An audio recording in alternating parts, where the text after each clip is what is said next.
The desperate search for the missing in Central Texas and harrowing tales of survival. Daddy, are we gonna die? And did they say that? Yeah, absolutely. And they said that. Oh yeah. The CBS Evening News starts now.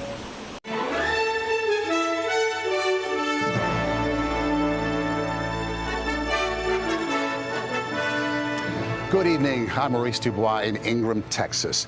Mary Grace Baker was just 8 years old, just finished second grade, and was attending Camp Mystic about 12 miles southwest of here. She loved to put bows in her hair. So when Mary Grace disappeared in the flood, her school, St. Anne's in Beaumont, asked neighbors to hang ribbons in her honor. Well, today the school announced that her body has been found. She was among the latest of the victims to be recovered. The count of the dead now totals at least 110, including 27 children and counselors from the camp. And late today, the governor announced at least 161 people are missing. That is a big increase from earlier estimates, and it could push the number of dead dramatically higher because there's not been a single live rescue in 4 days now. And survivors, they are just beginning to come to grips with all that's been lost. Kyle Ames is picking up the pieces of his life after the Guadalupe River came crashing into his home in Ingram, Texas, early Friday morning. I just hear off the distance, there's water in the house, Daddy, there's water in the house. And the kids woke you up? Yeah, and I stepped down and it's, above my knee. Oh my and I mean, it took me a minute to process. Ames, a father of 2 boys, says when he stepped out of bed, the water was already at his knees. Less than 10 minutes later, it was up to his waist.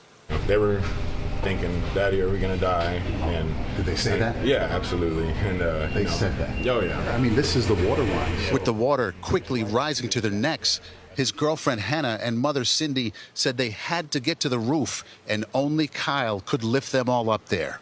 I was like, all right, Mom, I'm gonna go underneath. And she put her feet on my shoulder, and I lifted her up, and Hannah helped her get the rest of the way up there. It was, I mean, I can't even. It just happened so quick, and it was just instant. Their dog, Remy, was still in the water. Ames had to dive underwater to get to him. If you're like me, a dog's part of your family. Of course. And I couldn't sit there up on the roof thinking that she's drowning in here. You proud of your dad? Very proud. If I was his teacher, I'd give him an A+. Even though Ames's home is 40 feet above the river, everything in his house was destroyed. Ames' girlfriend, Hannah. The hardest part is probably seeing all of your stuff go away,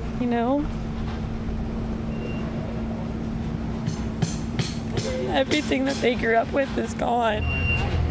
Ames and his mother say they are trying to salvage what they can, but admit they have survivor's guilt. What do you say to the families who didn't make it, have people who didn't make it?